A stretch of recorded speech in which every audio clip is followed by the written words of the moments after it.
सांगली जिल्ह्यासाठी मवियाचा जागा वाटपाचा फॉर्म्युला ठरलाय। सांगली जिल्ह्यात काँग्रेस 3, शरद पवार गट 3 आणि ठाकरे गट 2 जागांवर निवडणूक लढवणार आहे। पाहूया या संदर्भातला आमचा हा स्पेशल रिपोर्ट। महाराष्ट्रात मात्र हा आमचा जो निर्णय आहे तो आम्ही पूर्णपणे ताकदीने एकत्र लढायचा आहे।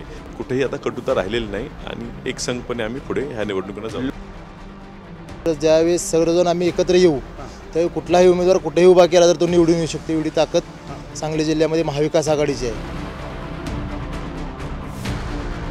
विधानसभेसाठी महाविकास आघाडीने कंबर कसली असून सांगली जिल्ह्यात महाविकास आघाडीच्या जागावाटपाचा फॉर्म्युला निश्चित झालाय।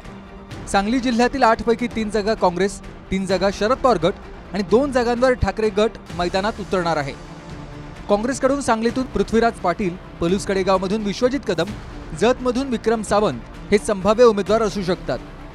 तर शरद पवार गटाकडून इस्लामपूरमधून जयंत पाटील, शिराळामधून मानसिंग भाऊ नाईक आणि तासगाव कवठे महाकाळमधून रोहित पाटलांना उमेदवारी मिळण्याची शक्यता आहे। तर ठाकरे गटाकडून खानापूरमधून चंद्रहार पाटील आणि मिरजमधून सिद्धार्थ जाधवांना उमेदवारी मिळू शकते। जागा वाटप कशा पद्धतीने होते महाविकास आघाडी म्हणून, कारण जर ज्यावेळेस सर्वजण आम्ही एकत्र येऊ त्यावेळी कुठलाही उमेदवार कुठेही उभा केला तर तो निवडून येऊ शकतो, एवढी ताकद सांगली जिल्ह्यामध्ये महाविकास आघाडीची आहे। त्यामुळे येणाऱ्या काळामध्ये कुठली जागा कोणाला मिळणार आहे कळेल आपल्याला। हे जे झालं ते मागे गेलेलं आहे आणि येणाऱ्या दिवसावर कॉन्सन्ट्रेट करणं गरजेचं आहे। भाजपला दिल्लीतून हद्दपार करायचा आमचा जो टार्गेट होता तो आम्ही जवळजवळ करू शकलो, कुठेतरी थोडं कमी राहिलं। महाराष्ट्रात मात्र हा आमचा जो निर्णय आहे तो आम्ही पूर्णपणे ताकदीनं एकत्र लढायचा आहे। त्यामुळे कुठेही आता कटुता राहिलेली नाही आणि एकसंघपणे आम्ही पुढे ह्या निवडणुकीला जाऊ। दरम्यान दुसरीकडे सांगली लोकसभेवरून महाविकास आघाडीत झालेला वाद आता शमलाय, कारण विशाल पाटील आणि विश्वजित कदम यांनी उद्धव ठाकरेंची भेट घेतली। महाविकास आघाडी म्हणून विधानसभेत एकत्र काम करण्याचं आश्वासन विश्वजित कदम आणि विशाल पाटलांनी दिलंय। बरेच विषय झाले ना, शेवटी आमच्या दोन्ही कुटुंबांचे संबंध, माझे वडील पतंगरावजी कदम साहेबांचे स्वर्गीय बाळासाहेब ठाकरे साहेबांशी संबंध राहिलेत, आदरणीय उद्धव साहेबांचे आणि आमचे संबंध आहेत आणि म्हणून हसत खेळत बऱ्याच विषयांवर चर्चा झाली।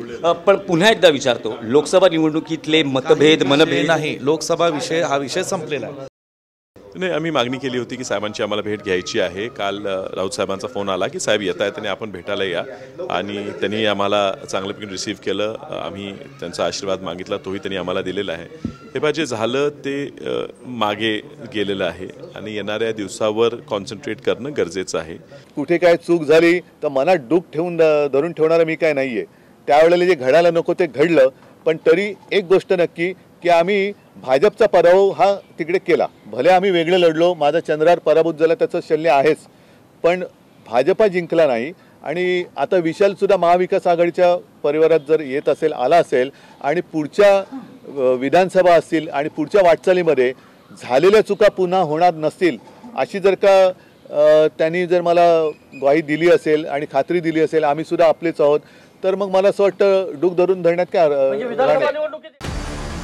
सांगली जिल्ह्यातील महाविकास आघाडीचं जागा वाटप ठरलंय। सांगली जिल्ह्यातील महाविकास आघाडीमधील मतभेद आता दूरही झालेत, त्यामुळे सांगलीत आता महाविकास आघाडी पूर्ण ताकदीने उतरणार आहे। Bureau report, TV9 Marathi.